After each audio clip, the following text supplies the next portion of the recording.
जम्मू कश्मीर में सियासत अपने उरूज पर है। जम्मू कश्मीर में ज़िमनी इंतखाबात हो रहे हैं और इन इंतखाबात में भी जम्मू कश्मीर की जो कट्टर हरीफ हैं यानी पीडीपी और नेशनल कॉन्फ्रेंस एक बार फिर से इनमें ज़बानी जंग एक तरह से तेज हो गई है। वार पलटवार का दौर चल रहा है।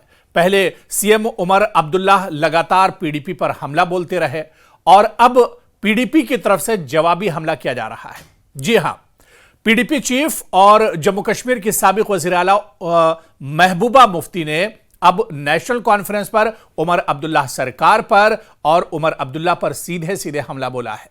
महबूबा मुफ्ती ने बाकायदा प्रेस कॉन्फ्रेंस की और महबूबा मुफ्ती ने कहा कि 1 साल उमर अब्दुल्ला सरकार को 1 साल से ज्यादा का वक्फा हो चुका है, 1 साल से ज्यादा का वक्त गुजर चुका है, लेकिन उमर अब्दुल्ला सरकार ने कोई काम इस 1 साल में नहीं किया है और उमर अब्दुल्ला सरकार की जो नाकामियां हैं उन नाकामियों का ठीकरा वो पीडीपी पर फोड़ रहे हैं, वो बीजेपी पर फोड़ रहे हैं। और पीडीपी ने ऐसे में महबूबा मुफ्ती ने कई सवाल उठाए। महबूबा मुफ्ती ने कहा कि जो चुनाव के वक्त नेशनल कॉन्फ्रेंस ने अपने मैनिफेस्टो में वादे किए थे, एक तो वो वादे पूरे नहीं हुए। जम्मू कश्मीर की आवाम दरअसल काफी लंबे वक्त से सरकार का इंतजार कर रहे थे कि जम्मू कश्मीर की एक अपनी चुनी हुई सरकार होगी तो आवाम के जो वादे हैं, आवाम के जो मसाइल हैं वो एक तरह से हल होंगे।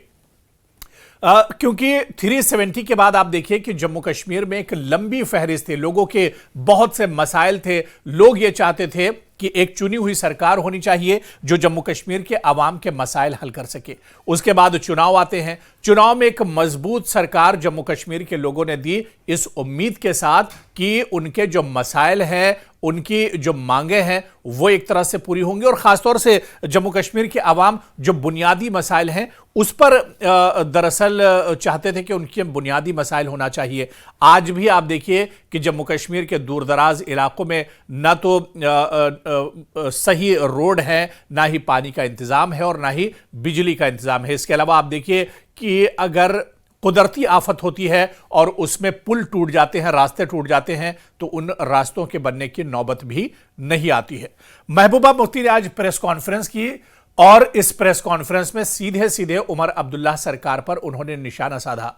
महबूबा मुफ्ती ने कहा कि 1 साल से ज्यादा इस सरकार को हो गया है, लेकिन जो बड़े वादे, चुनावी वादे, जो घर घर जाकर उमर अब्दुल्ला ने वादे किए थे, जो नेशनल कॉन्फ्रेंस ने अपने मैनिफेस्टो में वादे किए थे, वो कोई वादा पूरा नहीं हुआ है। उमर अब्दुल्ला चिल्ला चिल्लाकर उस वक्त ये बात कहते थे कि जो कश्मीर के लोग जेलों में बंद हैं उन कैदियों को रिहाई दिलाई जाएगी, उन्हें जेल से बाहर लाया जाएगा। उनका यह वादा 1 साल से ज्यादा हो गया लेकिन पूरा नहीं हुआ, बल्कि यह कहा जाए कि उमर अब्दुल्ला अब तो इस वादे पर अपनी जबान भी नहीं खोलते और बात भी नहीं करते। इसके अलावा महबूबा मुफ्ती ने कहा कि आज उमर अब्दुल्ला ने अपने मैनिफेस्टो में कहा था कि गैस मुफ्त दी जाएगी, बिजली मुफ्त दी जाएगी, बसों में किराया कम किया जाएगा, लेकिन ये तमाम वादे एक तरह से वादे ही रह गए। 1 साल से ज्यादा का वक्त गुजर गया है लेकिन कोई वादा पूरा नहीं हुआ। महबूबा मुफ्ती ने इस मौके पर स्मार्ट मीटर को लेकर भी नेशनल कॉन्फ्रेंस सरकार पर हल्ला बोला और महबूबा मुफ्ती ने कहा कि वही उमर अब्दुल्ला जो ये कहते थे कि सरकार में आएंगे तो स्मार्ट मीटर उखाड़ कर फेंक देंगे, आज वही उमर अब्दुल्ला एक तरह से स्मार्ट मीटर की वकालत कर रहे हैं और उमर अब्दुल्ला कह रहे हैं कि अगर बिजली चाहिए तो स्मार्ट मीटर लगाने पड़ेंगे। यानी छोटे छोटे जो मुद्दे हैं, ऐसे मसले मसाइल जो उमर अब्दुल्ला ने अपने मैनिफेस्टो में उठाए थे या उमर अब्दुल्ला सरकार ने इस पर बयान दिया था, वादे किए थे, उन तमाम वादों को आज महबूबा मुफ्ती ने अपनी प्रेस कॉन्फ्रेंस में याद दिलाया है और सीधे सीधे उमर अब्दुल्ला सरकार पर निशाना साधा है। क्या कुछ महबूबा मुफ्ती ने कहा है, पहले उनका बयान हम आपको सुनवाते हैं और उसके बाद बहुत मुख्तसर में इस जो ये सियासी गहमा गहमी है, ये जो जवाब और एक वार और पलटवार का दौर चल रहा है, इस पर भी हम बात करेंगे। लेकिन पहले महबूबा मुफ्ती का उमर अब्दुल्ला पर किया गया यह हमला और यह बयान सुन लीजिए आप। बड़ा अजीब लगता है कि जब उमर साहब से लोग सवाल करते हैं कि हमने आपको इज्जत रखी, बड़गाम के लोगों ने बहुत इज्जत रखी, बहुत बड़ी हजारों की तादाद में उनको लीड दी, तो वो पूछते हैं आप 1 साल से कहां थे, तो कहते हैं पीडीपी बीजेपी। वो कहते हैं आपने वादा किया था कि हम स्मार्ट मीटर नहीं लगाएंगे, आपको फ्री बिजली देंगे, तो यहां से कहते हैं पीडीपी। वो कहते हैं आपने कहा था कि गैस जो है सिलेंडर फ्री देंगे साल के 12 तो यहां से कहते हैं पीडीपी, राशन देंगे फ्री तो पीडीपी, 1 लाख नौकरी देंगे। मतलब हर सवाल का जवाब उमर साहब को बजाय ये कि वो लोगों के पास जाएं, उनको बताएं कि 1 साल में उन्होंने अपने कितने वादे पूरे किए, लोगों के कितनी मुश्किलात दूर कर दी। उनकी जबान पे सिर्फ पीडीपी का नाम आता है, सिर्फ पीडीपी जैसे, मतलब उनको और कहने के लिए कुछ भी नहीं है।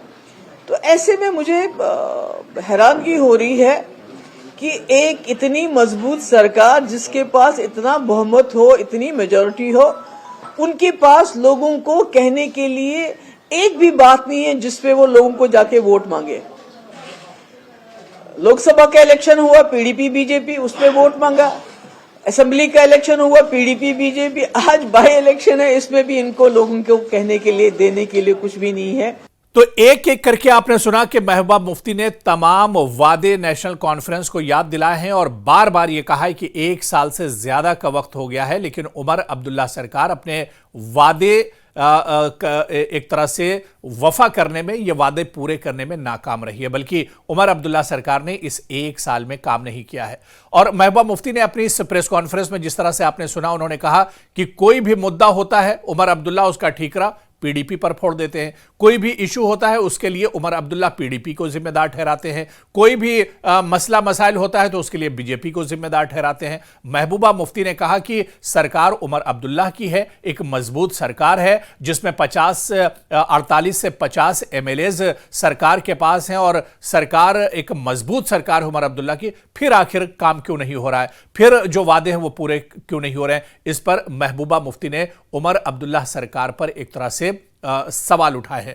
अब यहां से देखना यह बहुत अहम होगा कि नेशनल कॉन्फ्रेंस की तरफ से इस पर क्या जवाब आएगा, क्या मौजूदा सरकार या उमर अब्दुल्ला की तरफ से इस पर कुछ जवाब आएगा। क्योंकि हालिया इंतखाबात में जो ज़िमनी इंतखाबात हो रहे हैं, इनमें हमने देखा कि कई बार उमर अब्दुल्ला ने या नेशनल कॉन्फ्रेंस ने पीडीपी पर हमला बोला है, चाहे पीडीपी का बीजेपी के साथ सरकार बनाना हो, पीडीपी और बीजेपी के सरकार में उनके जो वादे हों, उस पर जो काम किया गया हो, उन तमाम चीजों को लेकर उमर अब्दुल्ला एक तरह से हमला करते नजर आए हैं। लेकिन अब जब महबूबा मुफ्ती ने एक बार फिर से पलटवार किया है उमर अब्दुल्ला पर और उनकी सरकार पर, तो क्या नेशनल कॉन्फ्रेंस की तरफ से इसका जवाब दिया जाएगा? लेकिन सबसे अहम बात यह है कि यह तो सियासी तकरार है, यह तो सियासी एक तरह से लड़ाई है, एक तरह से वार और पलटवार है। लेकिन इसमें सबसे ज्यादा नुकसान अवाम का होता है।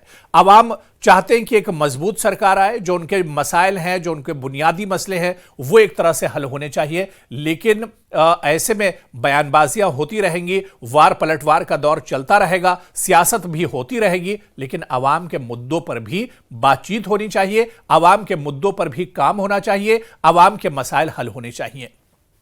लेकिन पिछले 1 साल में जो अपोजिशन सवाल उठा रहा है, जिस पर बीजेपी भी सवाल कर रही है, पीडीपी भी सवाल कर रही है, महबूबा मुफ्ती भी सवाल उठा रही है, हम अपने नाजरीन से और जो हमारे दर्शक हमारे साथ जुड़े हुए हैं उनसे हम पूछना चाहेंगे कि उमर अब्दुल्ला सरकार को आप कितने नंबर देना चाहेंगे? 1 साल की सरकार में 1 साल उमर अब्दुल्ला सरकार की जो कारकर्दगी है, इस पर आप कितने नंबर उमर अब्दुल्ला सरकार को देना चाहेंगे? आप कमेंट बॉक्स में हमारे साथ शेयर कीजिए। उसके बाद आपकी जो राय होगी इस पर भी हम एक स्टोरी करेंगे और इस पर भी हम एक तबसरा करेंगे और उमर अब्दुल्ला सरकार की कहां पर नाकामी है, कहां पर एक तरह से कमी रह जाती है, इस पर भी हम चर्चा करेंगे। और क्या महज ये सिर्फ अपोजिशन और सरकार की एक तरह से जुगलबंदी है, वार पलटवार का दौर है और इसमें जो नुकसान है वो आवाम का होता है, एक वोटर का होता है जो बहुत उम्मीद के साथ सरकार बनाता है, लेकिन उसके हाथ कुछ नहीं आता है, सिर्फ और सिर्फ वादे होते रहते हैं। तो अपना कीमती जो तबसरा है हमारे साथ कमेंट बॉक्स में आप जरूर शेयर कीजिएगा, ताकि आपकी बात हम सरकार तक, आपके नुमाइंदों तक, जिन्हें आपने अपना कीमती वोट दिया है, उन तक हम आपकी बात पहुंचा सकें।